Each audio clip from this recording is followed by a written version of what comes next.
Hi everyone. In today's Focus2 video, we'll be talking about the 5 main assessments that help you discover majors and occupations that match your personal attributes.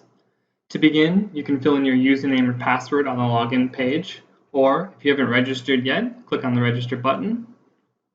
Don't forget to use the passcode EaglesLA, and you can fill out the rest of your information. As I already have an account, I'll get started by logging in.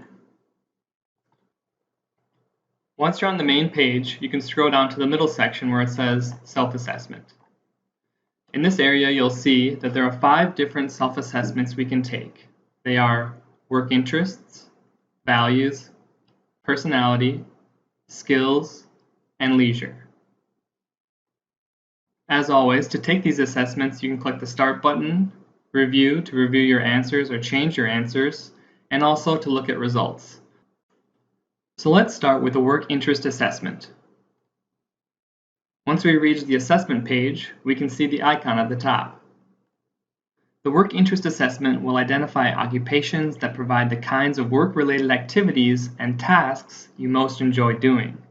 Your top 3 work interests can be matched to the occupations and majors that will typically appeal to you. The combination of the first letters of your top 3 work interests is called your Holland code. So after you take this assessment, you'll be given your Holland code. The Holland code is broken into 6 categories. We have artistic, who are the creators, investigative, who are the thinkers, social, the helpers, realistic, the doers, conventional, the organizers, and enterprising, who are the persuaders. Your Holland code combination relates to your work personality, meaning the letters given to you and even the order of those letters provide insight into the types of career paths that best suit who you are. So let's take a look at my code as an example. On the right side, you'll see my code is AIS. I'm an artistic, investigative, and social type of person.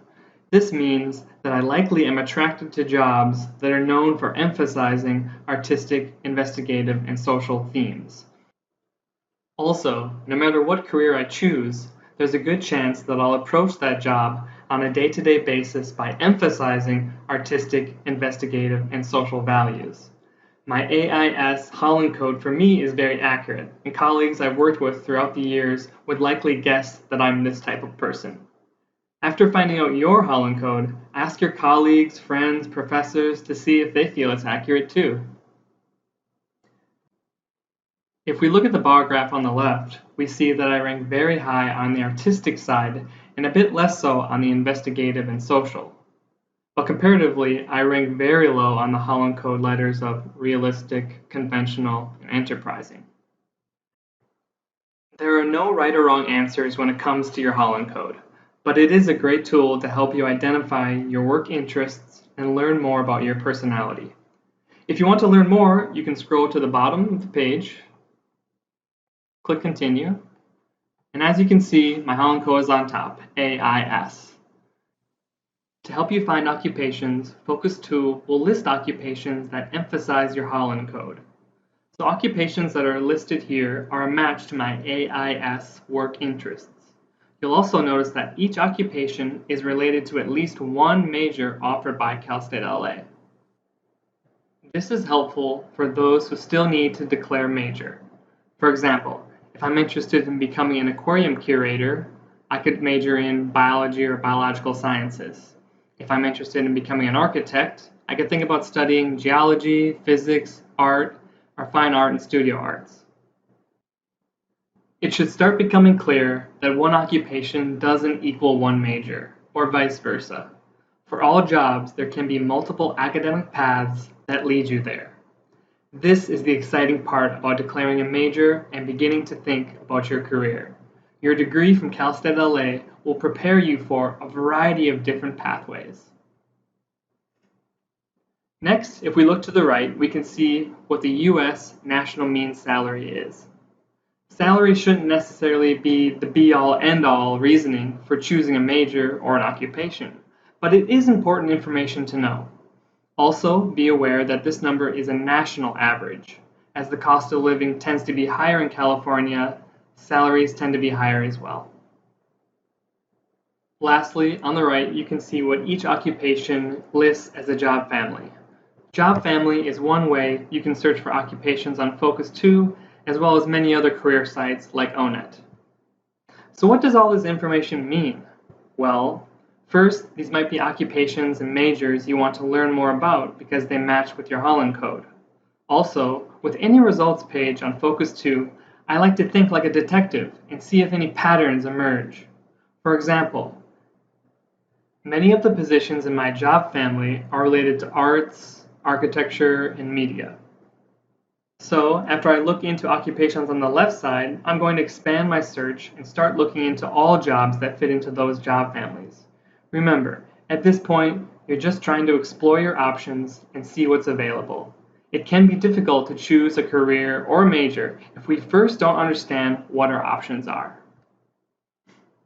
Next, you may have noticed that some occupations have little icons next to them. For example, here we have a green leaf, and here we have a red flame. To learn more about what these icons mean, scroll up and take a look at the icon legend. Here you can see occupations that you've saved on Focus2, others that have a bright outlook, or are emerging occupations in high-growth industries. Others may be green jobs that use alternative energy and are also emerging. Lastly, you might find occupations that are listed as a best match. These are occupations that match very closely to your Holland code. Now that we're done taking a look at our work interest assessment, we can go back to the home page. Just as we did for the work interest assessment, now let's look at some of our other assessment results. Let's start with values. As you can see, Focus2 will provide to me my 3 core values. One is altruism and helping society, creativity, and independence. These are things that I value as a professional.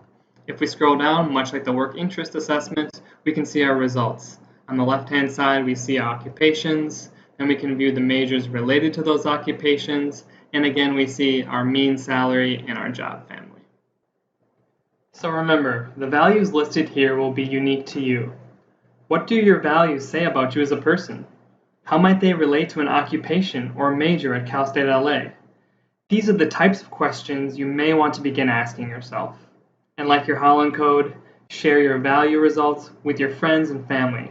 Are they surprised about what you value, or is it obvious? These lists can be great conversation starters. When we're done looking at our values assessment, let's go back to the main page. Next, let's look at our personality results. Once we're on the personality results page, we can read the icon to get more information. We can notice that our personality type is given an icon here. We're given bullet points that talk a little bit about our personality. And when it comes to choosing our career, they give us some advice. For example, people with my personality type are attracted to occupations where they can help and learn new skills. To learn more, we can continue.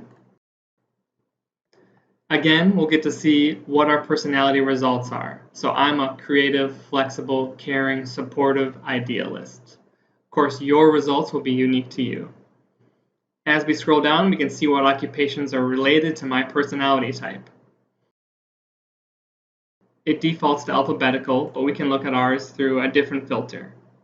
Let's choose Bright Outlook. Now it will list all of our personality matching occupations in order related to Bright Outlook. Remember, Bright Outlook occupations are projected to experience rapid increases in employment in the coming years. After we finish looking at our personality results, we can go back to the home page, scroll down to our next assessment, which is skills. When we get to our skills results, we can see our top 3 skills listed here, and we can scroll down and filter our results to look at occupations and majors as well as our salary and job family information. If we go back, we can look at our last category, which is the leisure assessment.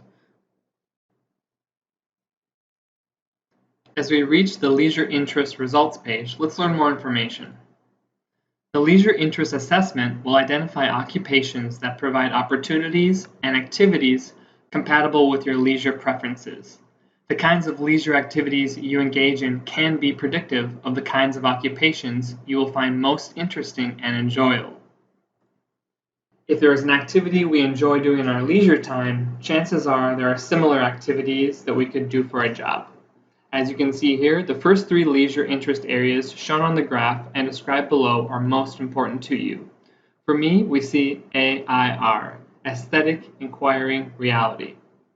All of our combinations are listed below. We have aesthetic, the creators, inquiring, the thinkers, reality, the doers, eager, the persuaders, correct, the organizers, and sharing, the helpers.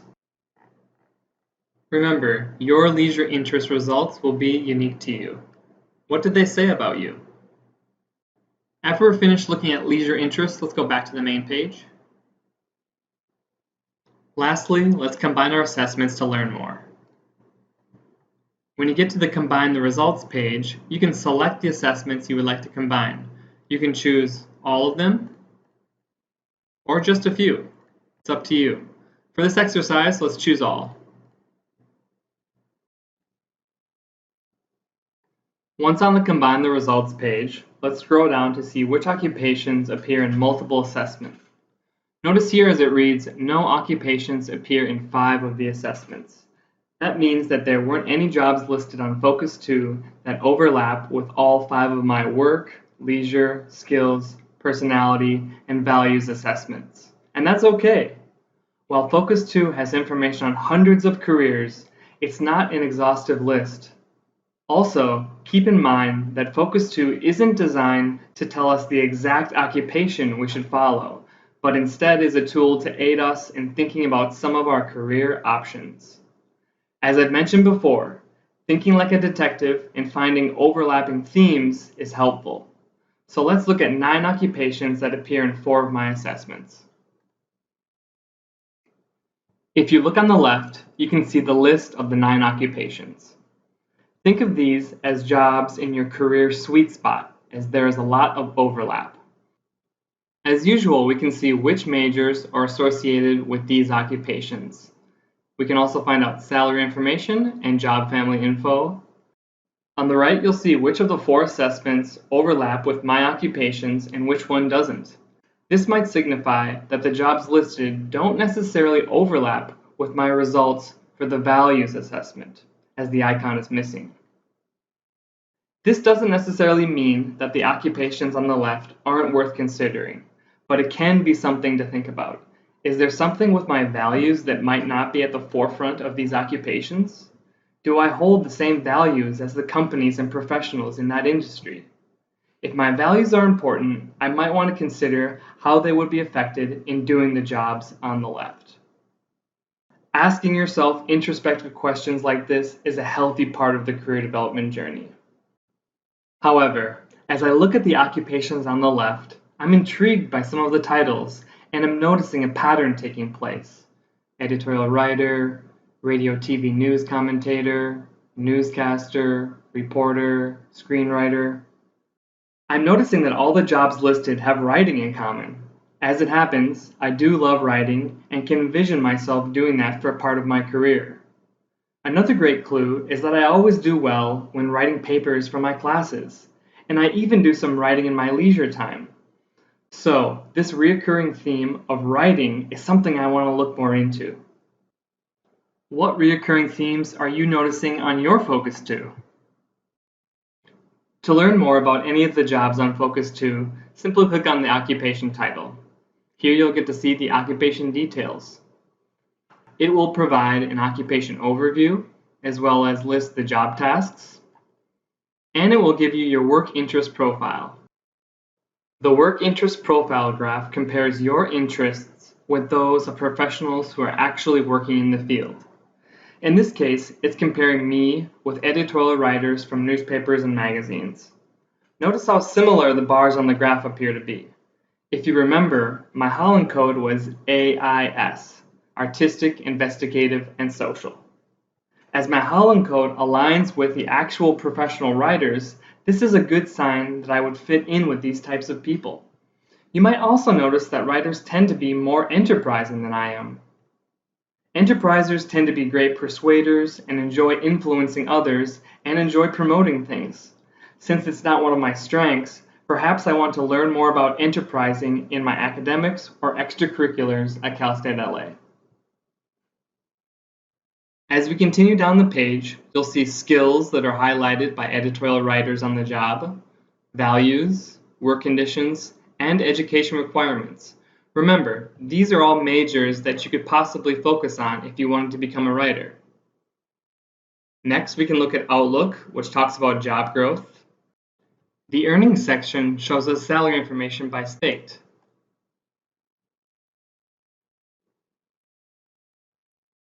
Here we can learn more about our salary information. If we go back, lastly, we can look at professional associations. These would be great associations to look into and learn more about the industry. Now let's scroll back to the top and do some reflection. I'm going to save this occupation because I want to think more about it later. I can make a note to myself by typing something in the box, and I can save this occupation. I also want to ask myself some follow-up questions. For example, do I know any editorial writers? Does my writing professor have experience in the field that I can ask them about? Are there any Cal State LA alumni who are working in the industry that I could get in touch with? These are all ways you can use Focus2 as a launching pad to take action steps in your career planning. The more people you talk to, the more you'll learn and the easier it will be to choose a career or a major that suits you. So don't stop with Focus2, make it a beginning point on your career development journey.